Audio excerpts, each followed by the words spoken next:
Blech. Okay, Austin's asking, how did you befriend Peter Steele? What happened? How did you meet Peter Steele and Typo Negative? That's a really good question. He had just come back from a Typo Negative tour, and they were going to do a special carnivore show at the Limelight. So once again, I head off to the Limelight after having made arrangements to do an interview with Peter before the show. So I go to the show. I go backstage. I see Peter sitting down with his, at the time, manager, Kenny. I walked up. I introduced myself. I handed him a CD of Empire Hideous. I'm like, hey, here you go. Yeah. And we started talking. And I asked him a bunch of questions. And he was very, very polite to me, as he was to everybody. And that was the end of that. So he plays a show. Time goes by, I don't know, maybe about a year or so. Empire Hideous plays a gig at the Bank in New York City. It was a sold-out show. There was about 750 people at the gig. Mm-hmm. And I'll never forget this. I was standing on stage doing the show, and in the back of the club, like 100 yards away, I see this guy standing above everybody with like what looked like a policeman's hat on, you know, yeah, and a leather jacket. I've seen those pictures. Yeah, all the ways in the back. I've seen that outfit. Yeah. After the show, we go downstairs into the dressing room, and the promoter of the show comes up and says, "Hey, Peter Steele from Typo Negative is here. He wants to meet you." I said, "Okay." So he comes down, and we began to talk. And he goes, "You came to the Limelight to do the interview when I was doing the Carnivore show." I was like, "Yeah, blah blah blah." We talked some more, and then to me, and this was an icebreaker, he says to me, "I want Empire Hideous to go on tour with Typo Negative." Wow. And I was like, wow, I would be honored. Now, at the time, with Typo, Electric Hellfire Club, and Lycia, which was a band from Project, a very ethereal band. And I don't know if you know, do you know who Electric Hellfire Club is? Never heard of either band, the two that you just named. The lead singer, Thomas, was in a band at one time called Thrill Kill Cult. That I've heard of. They were an industrial band. Yeah, yeah. So Thomas left. He formed his own band, Electric Hellfire Club, which was also a sort of an industrial rock band, if you will. Yeah. So I was asked to be part of that tour. Wow. However, we got hit with a major inconvenience when the very next day, the whole band used to live like Empire Hideous. We used to all live together in a house in Kearny, New Jersey. The very next day, after getting asked to go on tour, we were handed an eviction notice. So now I got to think about moving in however many months, and I couldn't take the tour. However, Peter and I remained friends, and there were 2 other times after that in which he asked me to go on tour. All 3 times there was a circumstance in which I was unable to go. And I was ready to go. It was either a musician that wasn't in the band, or, we were in the process of moving, or some other bullshit. But it was just always like it was never meant to be. Now, let me jump to one thing I got to tell you. Go ahead. So now, a while back, I had done a film where we interviewed Peter Steele. Okay. This was in 2010, I believe.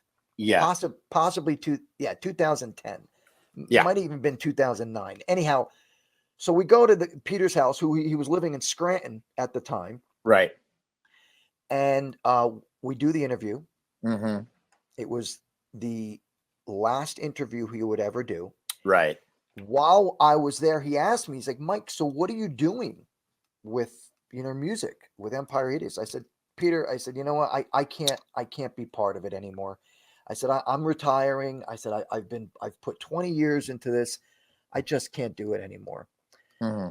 So he said, I said, the only thing I'm doing is I'm releasing my final album, my final studio album of Empire Hideous, which was called The Time Has Come. He said to me, "You want any help with that?" I said, "Yeah." I said, "You want to produce it?" He's like, "Yeah." I said, "Great." I said, "I'll get you everything you need." So as the weeks went by, I sent them all the finished recordings we had, the demos, the lyrics, everything. Meanwhile, he begins what's called pre-production and starts setting up ideas, and we're going back and forth on the telephone. He loved the record. Yeah. In fact, we even agreed to do a cover. We did a cover by the Cars are, right? The Cars. Yes. Yes. We did a cover by the Cars called Moving in Stereo, which was from their first record. And it was one of Peter's favorite songs. And I told him mine too. So I said, let's do it. So we everything set up. The day he died, most people don't know this. The day he died, he was literally working on my CD. Wow. Prepping production so that we could, get it finalize it. And he began having heart problems. His girlfriend Pam showed up. They called the ambulance. He gets taken out in the ambulance. In the ambulance in front of his apartment is where he died. And they tried. The ambulance was out there for quite a while because Pam told me this. She told me everything that happened. Yeah. And she's like, "Yeah, Myke, he was working on your stuff when he had the heart problems and eventually got taken away in the ambulance." You know, it's kind of weird to think in a retrospective kind of way. It's possible that the last music, the last songs that Peter Steele ever listened to in his life was Empire Hideous music.